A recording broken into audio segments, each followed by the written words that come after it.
Thank you. Hello, everyone, and welcome to Think Young's first Thinkathon webinar of the year. This is an absolutely amazing opportunity, and thank you very much for coming to see our webinar. So, as a part of our Thinkathon project, we've developed our series called Speaking Up for our Digital Future series. And our first episode today is Activist Generation, Changing the World One Purchase at a Time. You may ask yourself, who is this activist generation? Well, it is our Generation Z, which I am myself a part of. So Gen Z is those born from 1997 up to 2012. And the Gen Z generation are completely changing the consumer game. And I would argue very much for the better. So during COVID-19, the world has completely shifted, and so has the consumer world. But this is not just due to COVID-19. This is definitely due to the rise of Gen Z. What Gen Z are offering, they're offering more sustainable, they are more outgoing, and they are much more prioritized on purpose compared to previous generations before. And they want their businesses to offer just that. So the pandemic has affected their education and their careers and their working lives, but yet still they are not taking this as a disadvantage, and they are making the most of it and completely changing the fast-growing consumer markets. So understanding this generation is key for brands to ensure that their bottom lines are successful. So that's why we're here today to talk about this. So we're joined with some very, very special guests with us today. So we have with us Anne Sequence-Lecoment, who is Policy Officer for the New Consumer Agenda at the European Commission. Karen Geisels, who is Director of the European Consumer Centre at Belgium. And we have Rasmus Andersen, who is member of the European Parliament. And last but not least, Felipe Barakat, who is co-founder of OVO. So lovely to all have you here today, and thank you very much for joining us.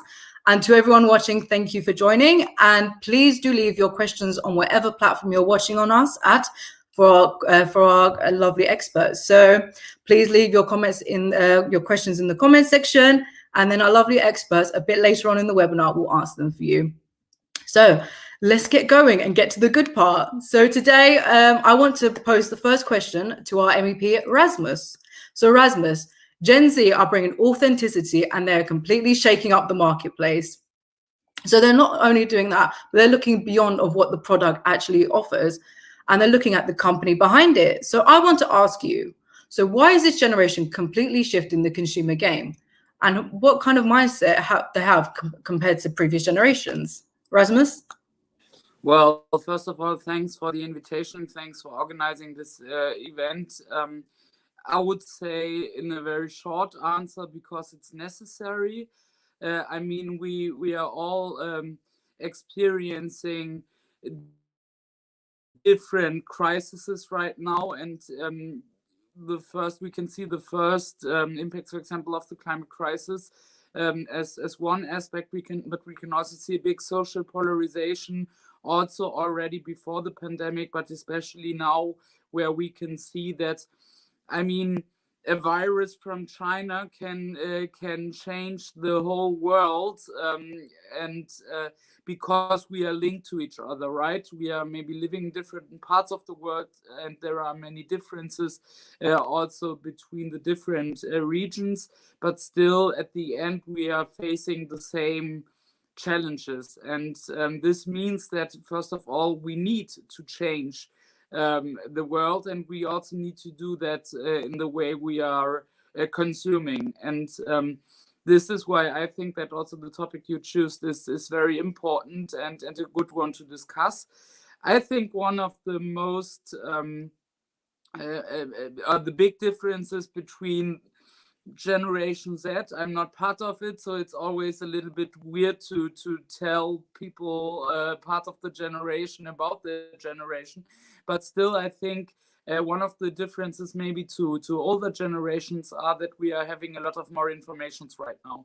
Through the internet, it's much easier to get information. We have a lot of more science. It's not like an expert discussion any longer, but it's really something we can discuss also in formats like the one we are having today. And this, of course, means that everybody has more knowledge than maybe people had 20, 30 or 40 years ago. And then of course also because of that we are at least living in countries, European countries within the European Union, Western European Union, which are maybe also in a much different situation when it comes to wealth than maybe other parts of the world, like in Africa or in South America. Of course, we are also facing some social divisions also in Europe. I will talk about that also in some of the other questions we are discussing today, but still we are a rich place compared to other parts of the world. And this means also that we are maybe having the possibility to discuss questions like that, because we are in a situation to do this also compared to other parts of the world where people maybe are struggling with a lot more different elements to survive. And I think that these two points are really important reasons for why I would say, sustainability plays a stronger role now than it maybe had done some years ago. And one more aspect is of course also already youth activism related to these questions already had changed a lot. I mean, we are sitting here in a panel with one MEP, myself, and the representative of the European Commission, and we are debating and we are working on the European Green Deal in many levels now.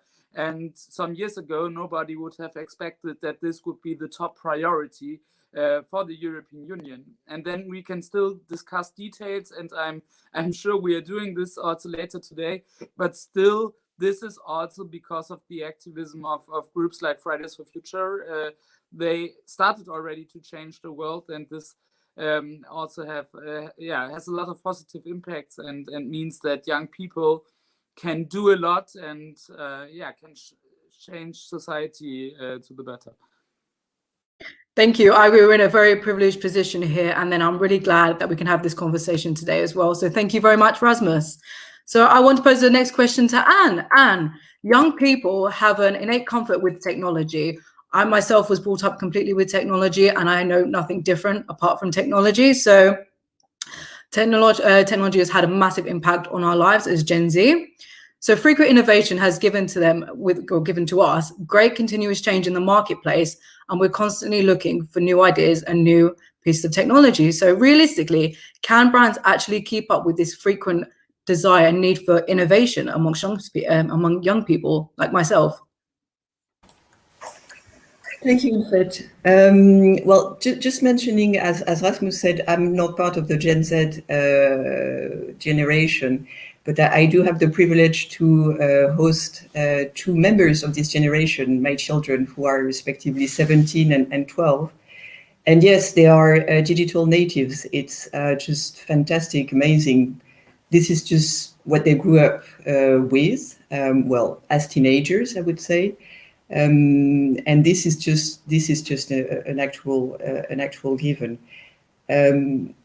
I don't think the companies have very much of a choice, I'm afraid. This generation is here, is extremely active, and they make their voice heard, as consumers should do. I mean, consumers are powerful. In the EU, each year the European Commission collects data on consumption patterns in the EU, the consumer survey. And private consumption actually accounts for more than half of the European Union GDP. So consumers are powerful, and young consumers are extremely powerful, because not only do they consume, but they research their products and they communicate about their buys, what they enjoy, what they do not enjoy. They challenge the origin of products. They challenge the footprint of the products they buy. And so companies don't really have a choice. And I think they're aware of that. Oh, thank you very much. So I can't wait to see how Gen Z has an impact on that. So Karen, so Gen Z, as I already said, has made their mark on the consumer game and will continue to for many years to come. So understanding this generation will be a very difficult challenge for brands and companies all across the world. So what's at stake for brands in particular, which are looking at them as they emerge over the years? Well, thank you. I'm very happy to be here. I'm not part of the generation either. And it's a great opportunity to talk to them because we don't have that opportunity so many times. So I would like to first start a bit with explaining what the European Consumer Centers Network is about and why you all should remember us. The consumer centers give information on consumer rights in Europe, and we also give legal advice and assistance when a consumer has a cross-border issue, a cross-border consumer problem. So, for instance, if you have a problem with a web shop or an airline company or another kind of trader based in a different country, then you can turn to us and free of charge. That's why it's so important to note about our existence. Then getting to the question, well, I'm going to explain a bit an experience that I had. I once gave a class some years ago to secondary school students about counterfeiting. The aim was to explain what counterfeit was and why they should avoid buying it, also online.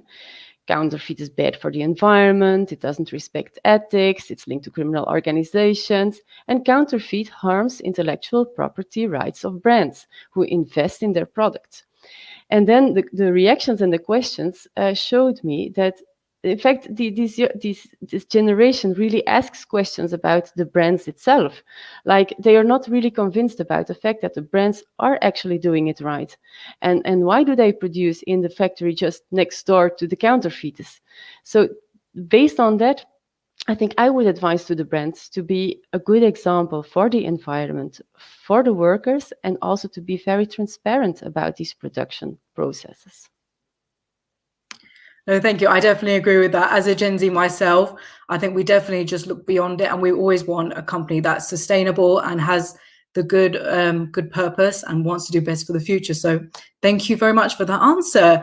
Felipe, I want to talk about your company, OVO. So OVO offers a green alternative to logistics, which is absolutely amazing, and you're actually helping to remove carbon emissions. So you deliver products that target the ethical consumer. So what made you start OVO?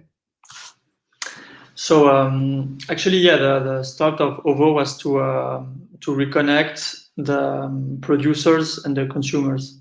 So in Switzerland, we are lucky to have a very decentralized country. So we can find farmers around the corner.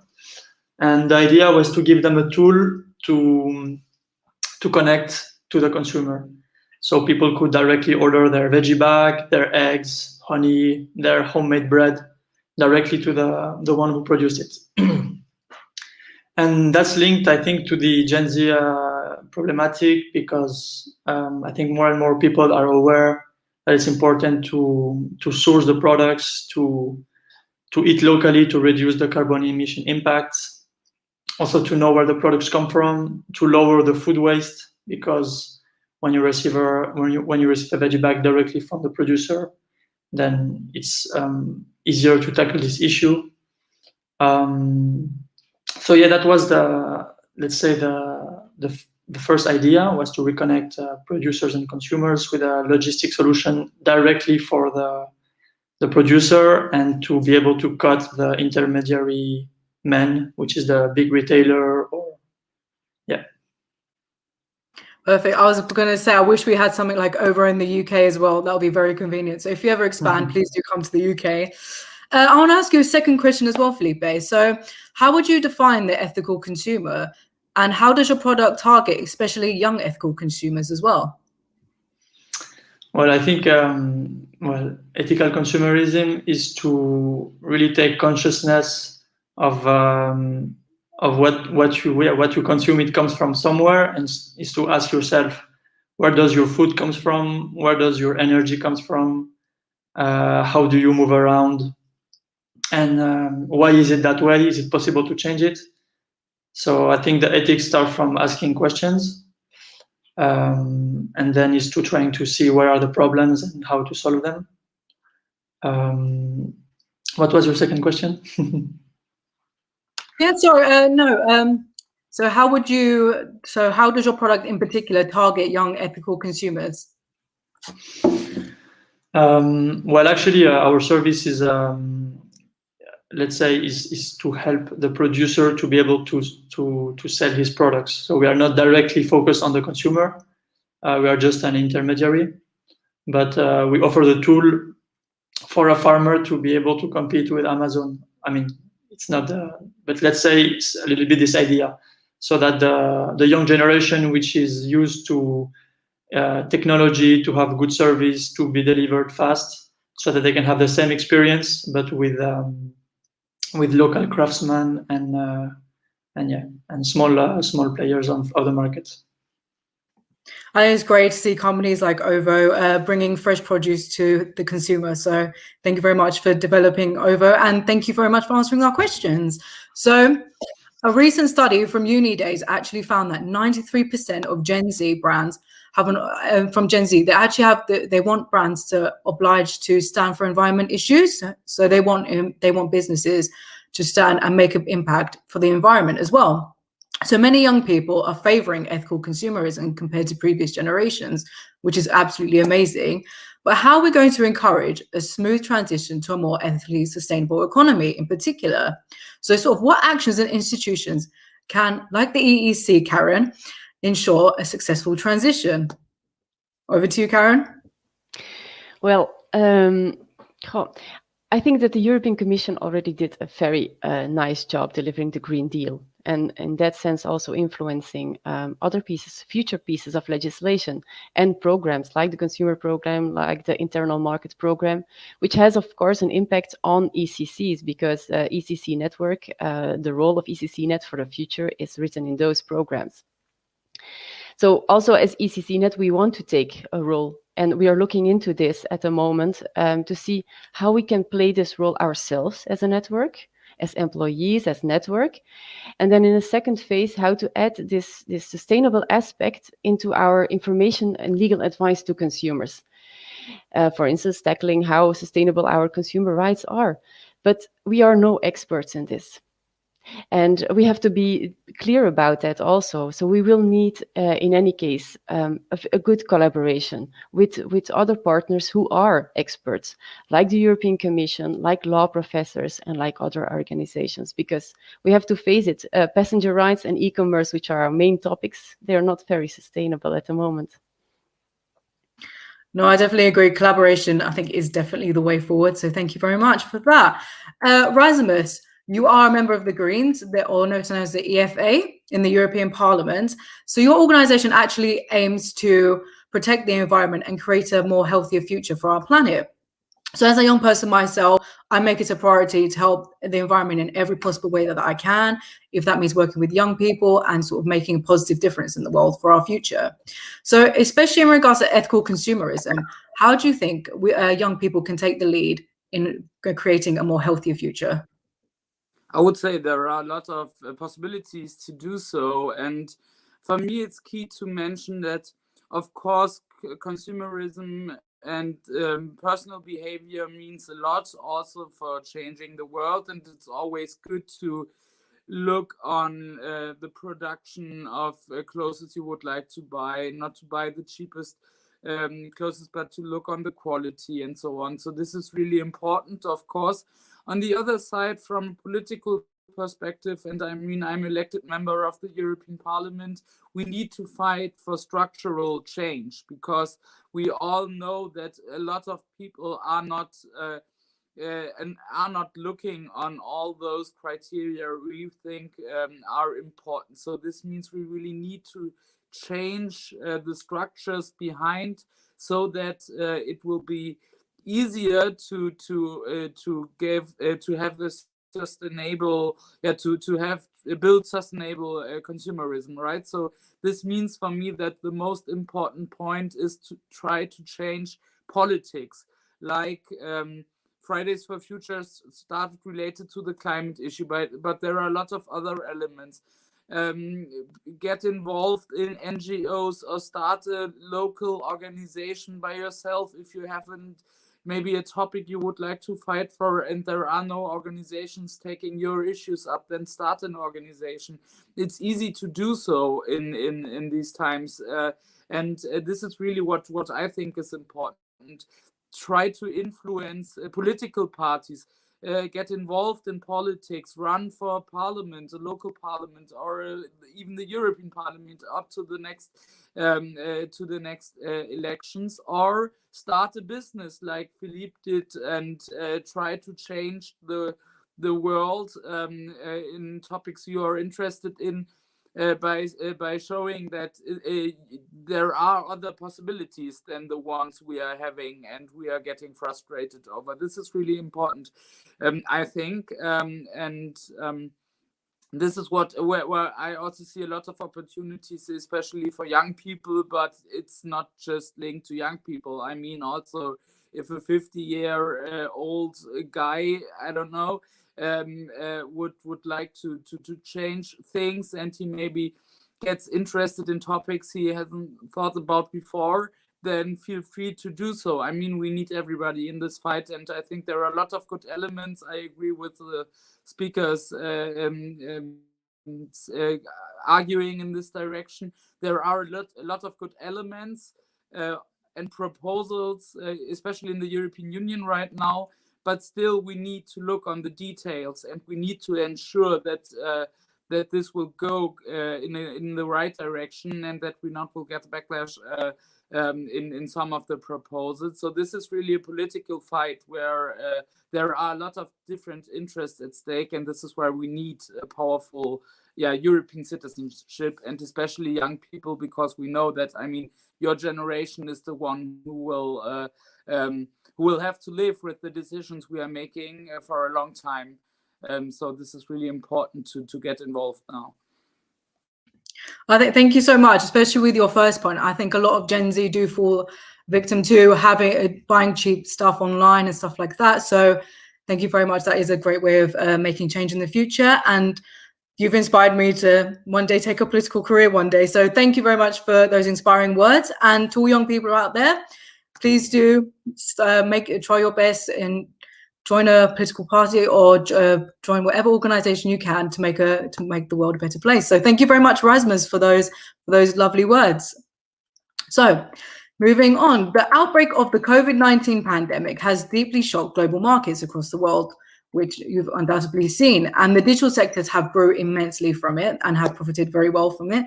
So during the pandemic, environmental responsibility in particular has become more important to many young people. And we're seeing an increase in individuals who are willing to spend their money more on environmentally sustainable goods, which is absolutely brilliant to see. And Anne, I want to ask you, once we begin to ease out of lockdown, will we continue to see this shift towards more sustainability? And what do you think we'll learn, especially from this pandemic? Well, thank you. I just wanted to reinforce what you just said about consumers being more interested in buying sustainable products. I was mentioning this consumer survey. I'm very excited by it because we just got the numbers out a few weeks ago. And indeed, there's already a quarter of European consumers who consider environmental questions for most or all their consuming. So that's a quarter. So still 3/4 to go, of course, but that's still quite substantial. And more than 2/3 of European consumers said that they bought products that are better for the environment, even though these products were more expensive. So this is true generally, and you find that these numbers actually grow as you go down in age of the consumers. So yeah, that's just to reinforce what you were saying. Thank you. Your question was about, sorry, I'll just quickly repeat the end bit. So as we begin to ease out of the pandemic, what do you think in the shift towards sustainability, what can we learn from the pandemic? And do you see the shift towards more sustainable produce and products? So the shift to more sustainable products is not really related to the pandemic, in the sense that indeed, I mean, the European Green Deal having that absolute priority at EU level is, as Rasmus was saying, is the one big piece of big good news. So this is already ongoing, the work on the sustainable products, on repairability of products, and so on and so forth. What the COVID pandemic has done is probably accelerating some of these changes. In particular, the use of digital for purchases, especially in terms of consumer goods. It's actually also reinforced the use of local shops, especially for food related items.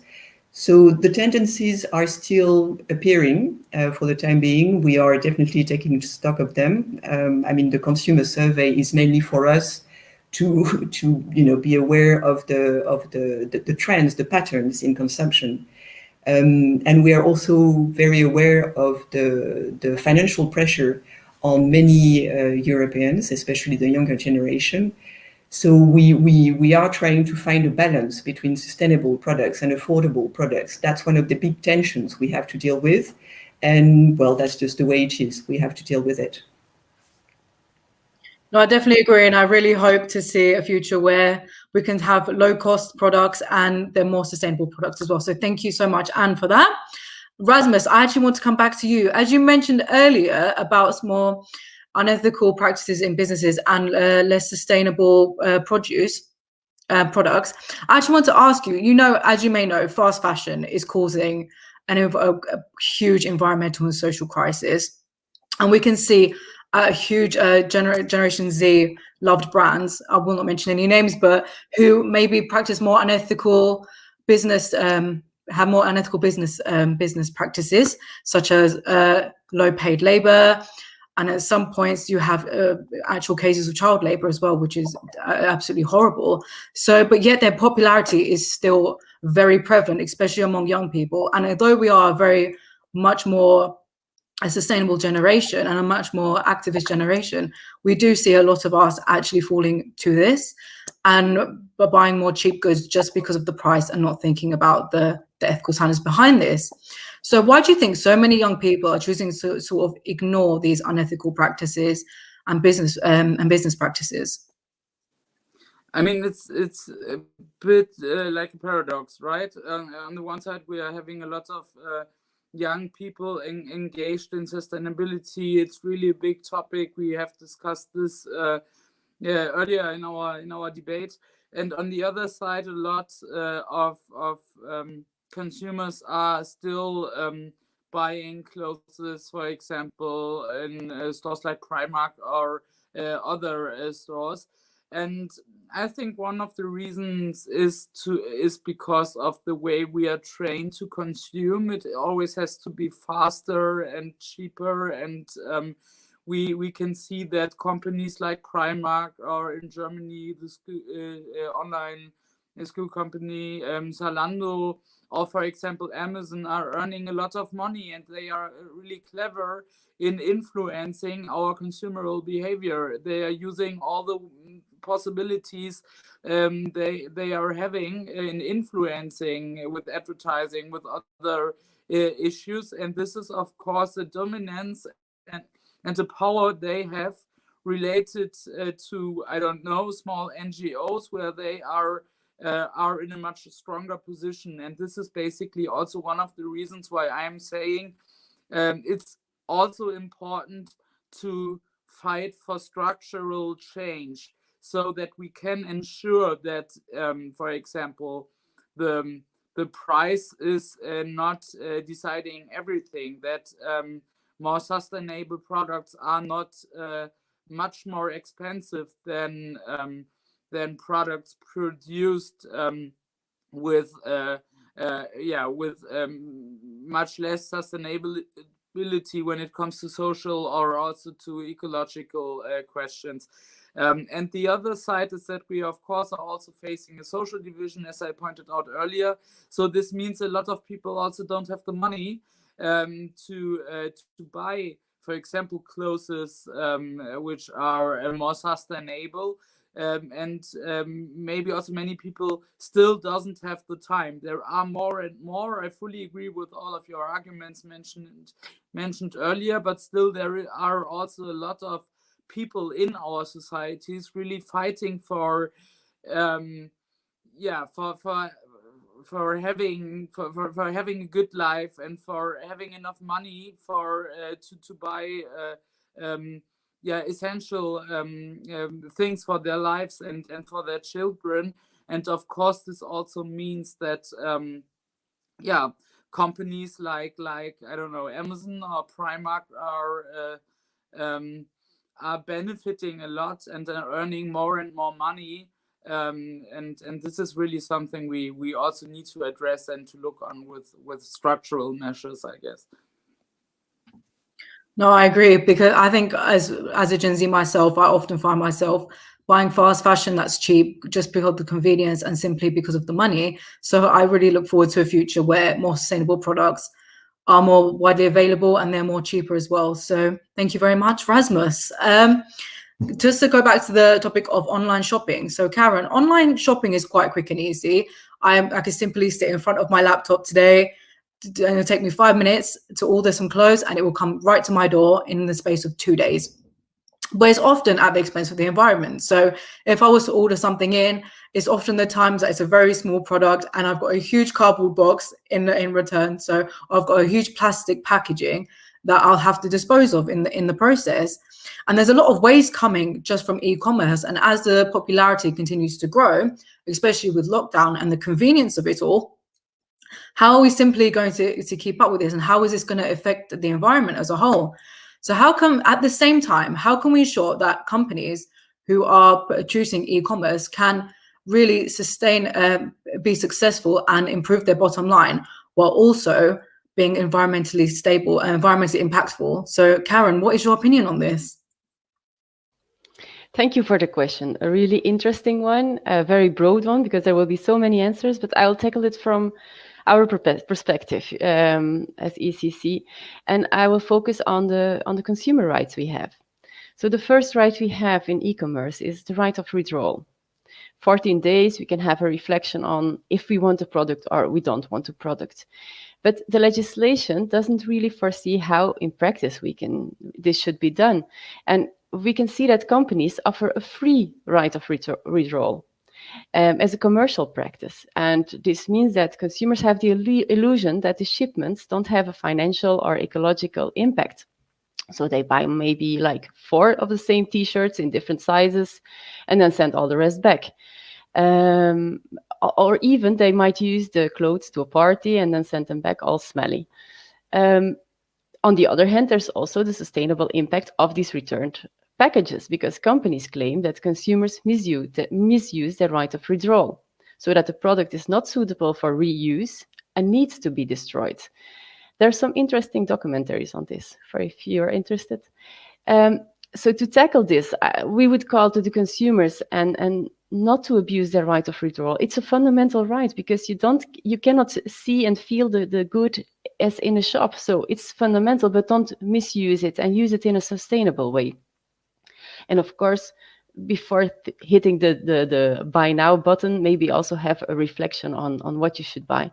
But also for traders, we would like to encourage to rethink this free return and be creative in encouraging proper use of the right so that the goods can be reused. For instance, there was an example of applying big labels on the clothes on the outside so that they cannot be worn without taking it away. And also commit then to a sustainable treatment of the returned packages and avoid the destruction of these goods.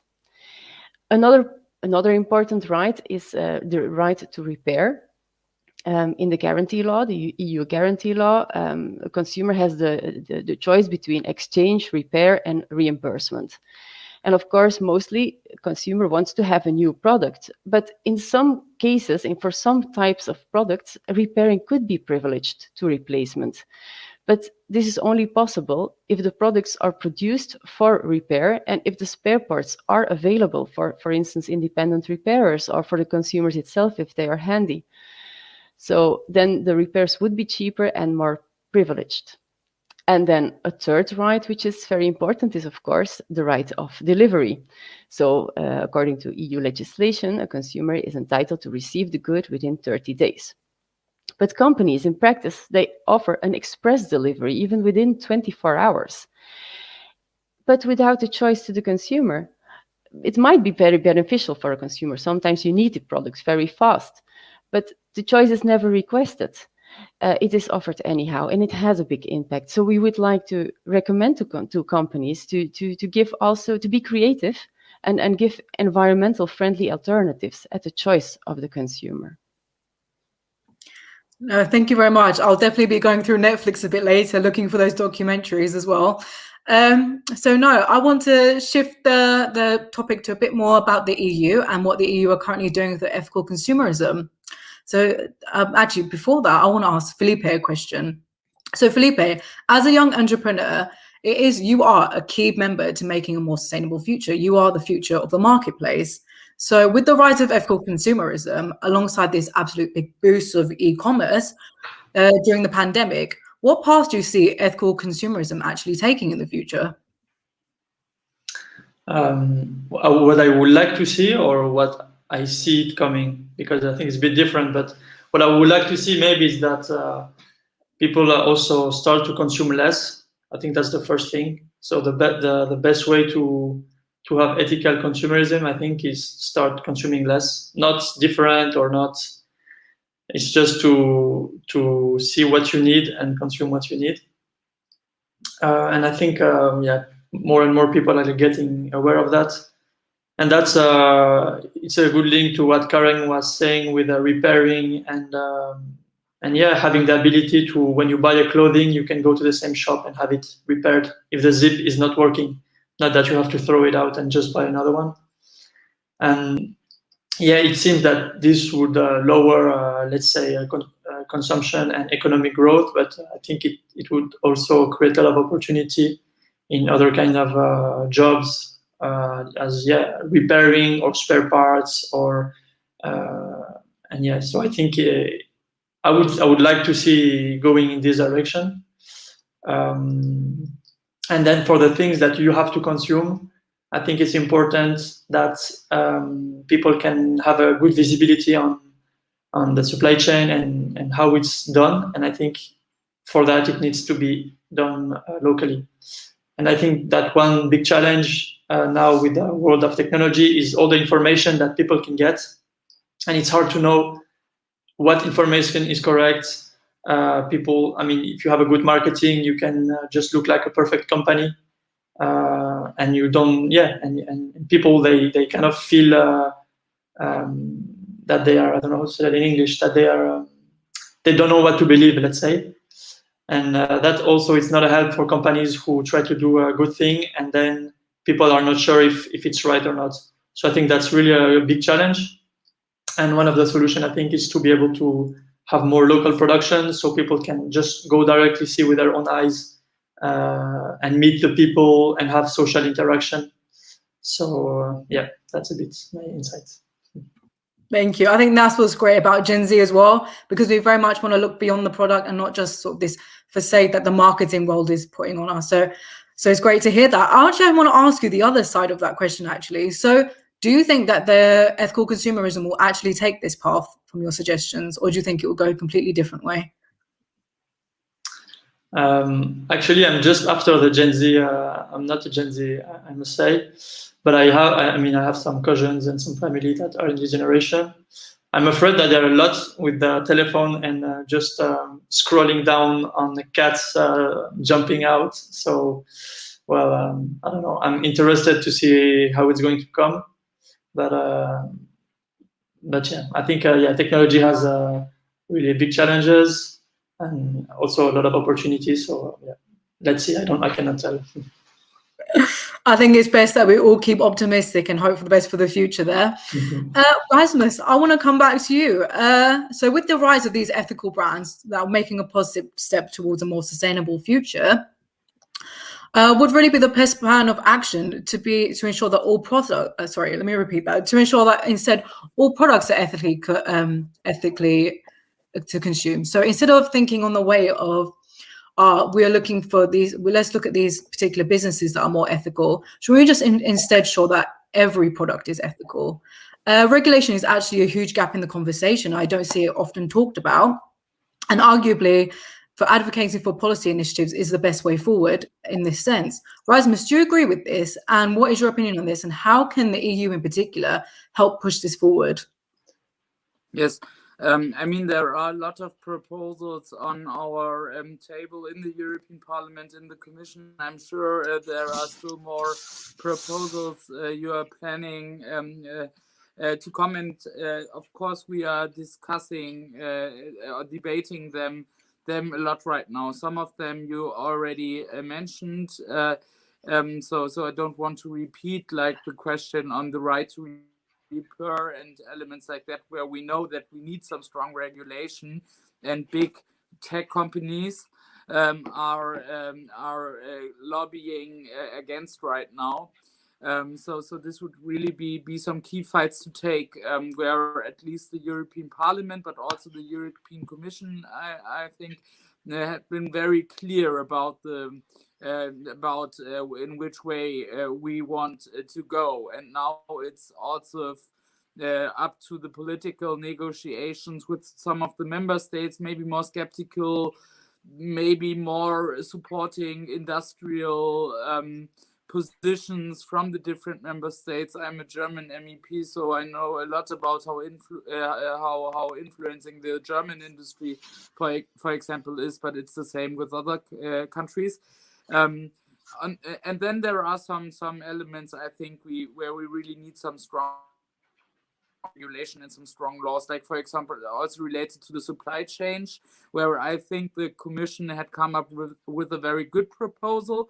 I mean, as Greens in the European Parliament, we always see some loopholes and we always want to make it better. But still, from a general perspective, looking on the direction the proposal is going, we think it's really important to ensure that this will put into law and will not be weakened in the negotiations we will have with the member states. If you are more interested in hearing more about that, you can always contact me, and I can via email or Instagram or Twitter, and then I can answer your questions, or I will give you in contact to colleagues working on those issues. I'm not an expert in all of these elements, of course. And there are other things, like, for example, also the discussion about a higher carbon price. I mean, this is not what we have discussed here right now, but of course, if the EU is coming up with a higher carbon price related to emission trading systems, related to some other elements, then of course this also has an impact on the price of products. And of course, this means that the environmental impact of products related to CO2 emissions, at least, are getting a bigger importance, right? And this means, of course, that it would also help to change some of the elements we are discussing here right now. But as I said before, my last sentence, this is a tough political battle, and the proposals are going in a good direction, and we are happy that we are in a situation where, because of political pressure, this is a so important issue within the European Commission, but also in the other institutions. But on the other side, we can't be sure that everything will be good at the end. So this is really a fight also about details in the regulation, and there we really need also your support to get that passed, because we know that there are a lot of other people working in another direction, and they have a lot of influence. And for me, it's not like I will say the industry is always the bad part and we are always the good guys, but still there are some things where we need to look on the details, and there are still a lot of conflicts, and we should take that into account. Thank you very much. I'm pretty sure we're all confident in the European Union for helping make positive change. So thank you very much, Rasmus. I want to pose our final question before we go to our audience, to Anne. To our audience, please continue sending in your questions. We very much appreciate it, and we're looking forward to answering them. But just before that, Anne, back in November 2020, the European Commission launched a new consumer agenda, which you were a part of, and you're currently working on at the moment. So we'd like to hear a bit more about that. Your mission is actually to empower the consumers to play a large role in the green and digital transition. What real effect can consumers actually have towards this? And what outcomes do you believe will arise from this, Anne? Thank you, Ulfet. So indeed, the new consumer agenda is the kind of political strategic framework for consumer policy for the forthcoming years for the current Commission up to 2024, and it's structured around 5 priorities. And the first one is obviously empowering consumers in the green transition. There's also empowering consumers in the digital transition, special support to vulnerable consumers, and then there are international aspects and governance aspects. So this is our framework. We consider consumers as partners, powerful partners in the implementation of this agenda. And we also use the Consumer Policy Advisory Group, which is a new group of stakeholders, which is actually, there's a call for application, which is currently open for candidate organizations and experts. Maybe I will send Think Young the link to apply to that, because this is where we try to ensure that we have all the stakeholders on board. Of course, national consumer organization, ECC is represented as an ad hoc member for the EU network. We're looking forward to have an organization representing young people, of course. And this is where we take those decisions. There are many specific actions in relation to the implementation of this new consumer agenda, about 20 precise, concrete actions. I will not go into details, but indeed we have touched upon a number of them. The repairability of products, fighting premature obsolescence are 2 examples, for instance, as to how we want to empower consumers to take an active role in the green transition. Thank you very much, Anne, for your answer. So I would like to move on now to our audience questions. I'm sure you guys have some absolutely lovely questions for our experts. So let's have the first question. So we have a question here from Nadia. So curious about the sustainability education in public schools. So what does this landscape look like going into the next school year in various European countries? So this is quite a broad topic, but I would actually like to pose this question to Erasmus, if you don't mind answering. Sorry, I think I had. I think Erasmus has some. Yes, I'll ask you. Don't worry, we'll move on to someone else, but we will ask you another question later on. So don't worry. I'd like to pose this question to Karen, if you're happy to have to answer. Well, there is so many interesting information that could be added to education in public schools. And this should definitely be one of them. I completely agree. I don't know how this is tackled at EU level or a national level, but I completely agree that this should be part of the education. Thank you very much. So we'll have the next question from the audience. We might be having some technical issues today, but no worries. Oh, we have a question here from Marta. Thank you, Marta, for your question. So what actions should governments and policymakers undertake in order to encourage the transition towards a more sustainable economy? So I would again pose this question to Erasmus, but there's a bit of technical issues here, so no worries. I will actually, Anne, if you would like to give us your answers to this question, that'd be amazing. Thank you.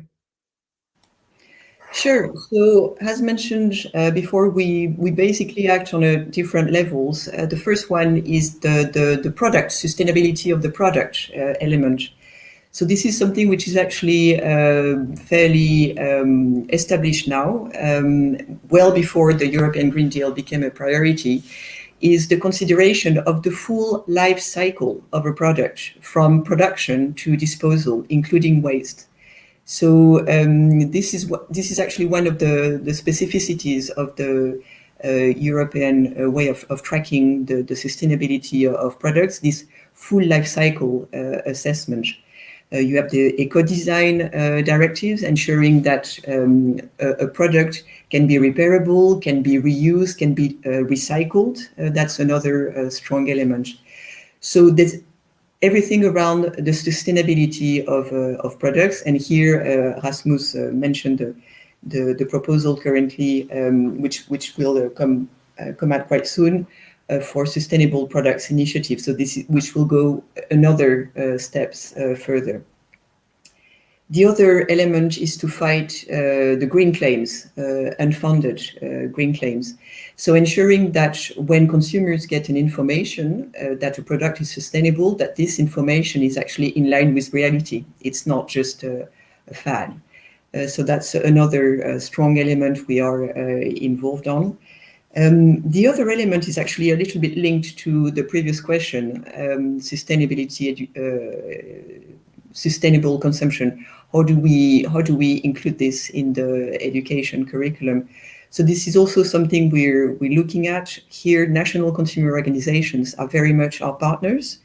They know best their market, they know best their consumers, and we are indeed exploring the possibility to add some to add in the school curriculums elements of, well, of course, consumer rights, to make consumers aware of their rights, and to encourage sustainable consumption right from the beginning.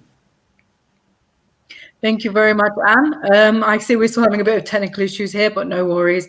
I think even as we become more technological advanced, we'll still have issues with simple broadcasts, but no worries, because it's a normal thing. We're all used to Zoom and webinars at the moment. So we'll have our next question.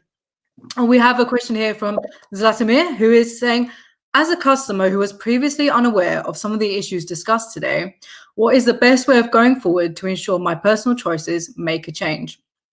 So actually, I want to pose this question to Felipe. If you are right to go ahead.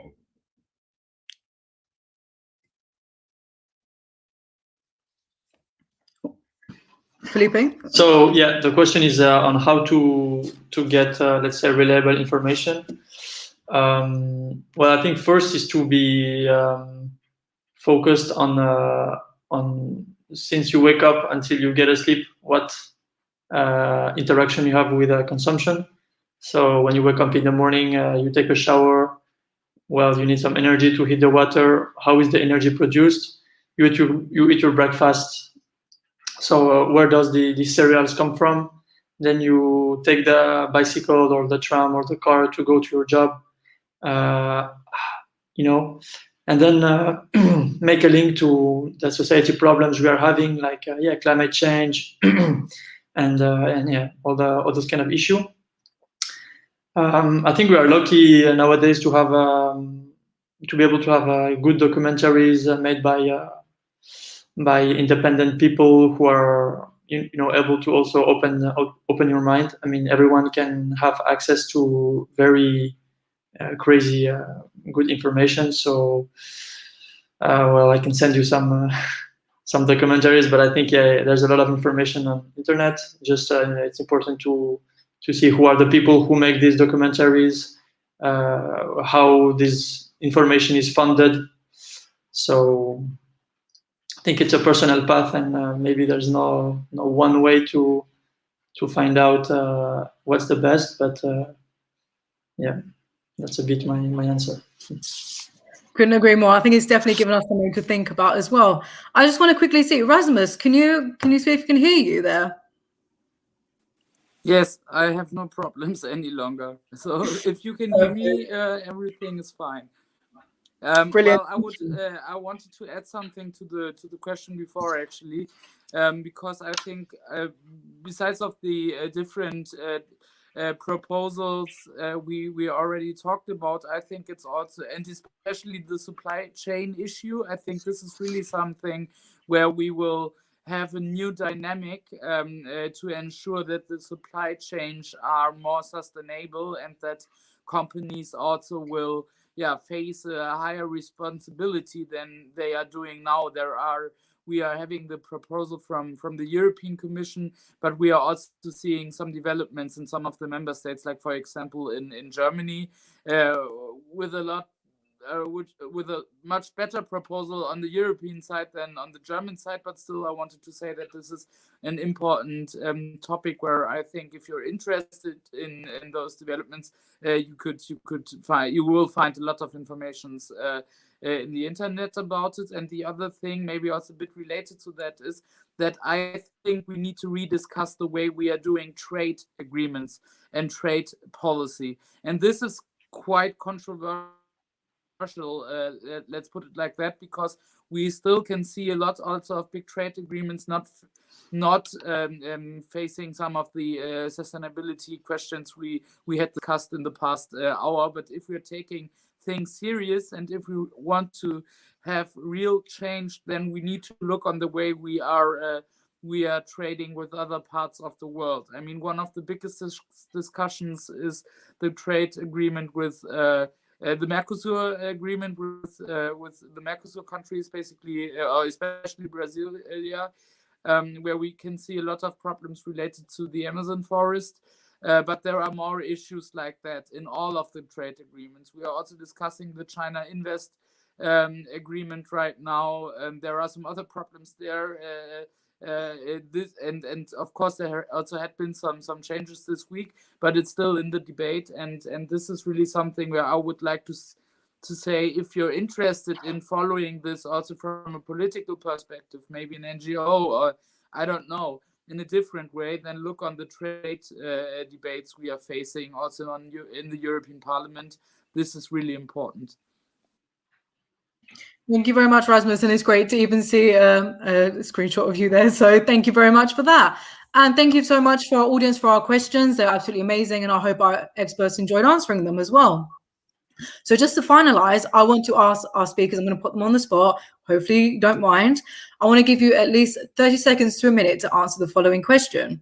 So tell me what you think the future of ethical consumerism will look like. So I'm going to start first with Anne.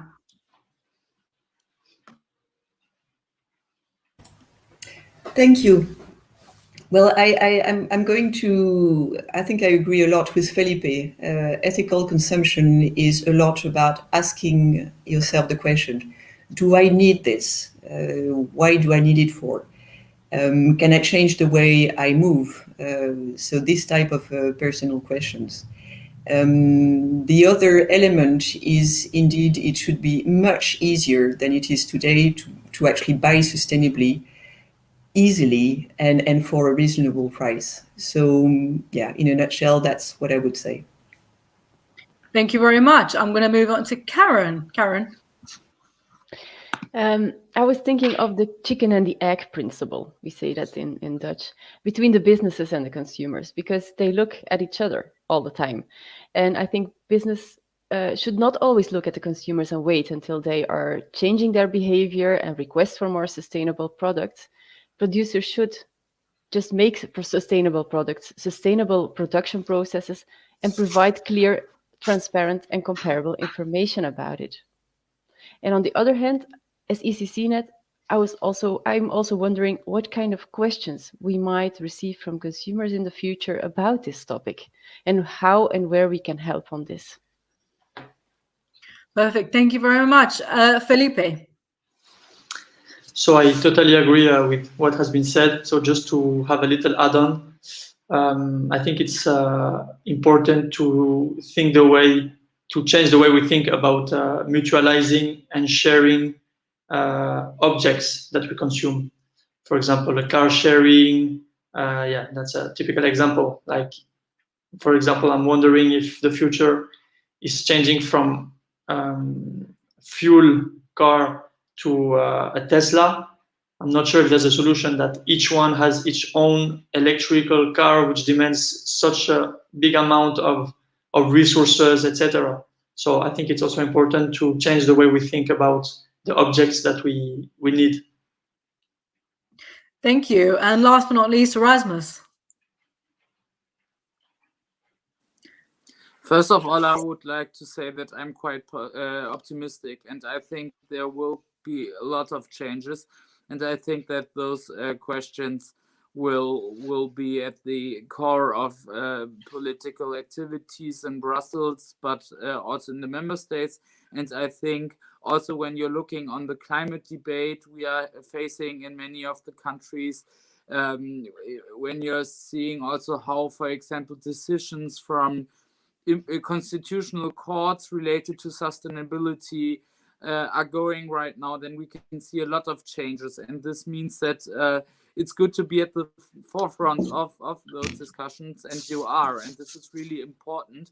What I think is key to get it implemented, not just for few, but for a majority of citizens, is to have the social division and in mind, and to take that into account related to proposals. We need to address also people maybe with a different reality when it comes to income and when it comes to different backgrounds. So this is really something I think is important. So this means that, for example, when we are dealing with with the price, for example, right, of the product, so that we can see if we are making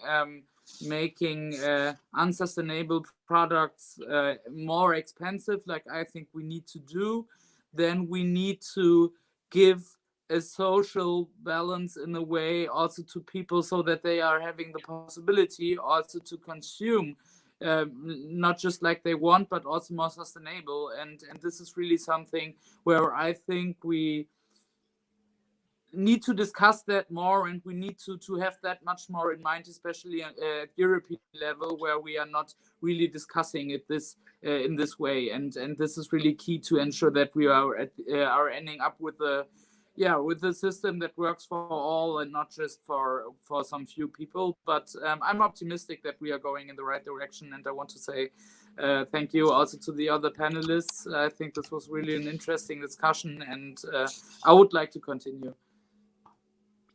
Thank you very much, and hopefully we continue this conversation outside the webinar as well. So thank you to all of our speakers for joining us today. And just before we go, I want to mention something very exciting. So this year we're working on our current Thinkathon project, and as a part of this, we have this lovely webinar series, but we're also producing some lovely research papers as well. So over the next few weeks, please keep an eye on our social media, and we're producing those. So the next one will be up on ethical consumerism. So don't forget to check that out. We're on Facebook, LinkedIn, Twitter, or whatever social media platform you can find us on, and even on TikTok. So don't forget to check us out on there as well. So thank you very much to all of our speakers. It's been an absolute pleasure to have you today, and it's been thank you to our audience for your amazing questions as well. So hopefully we'll see you all very soon, and let's continue this discussion outside. And to all my fellow Gen Z, millennials, baby boomers, to everyone out there, continue to help fight for a better environment and a healthier future. And let's keep going. So thank you very much. All the best.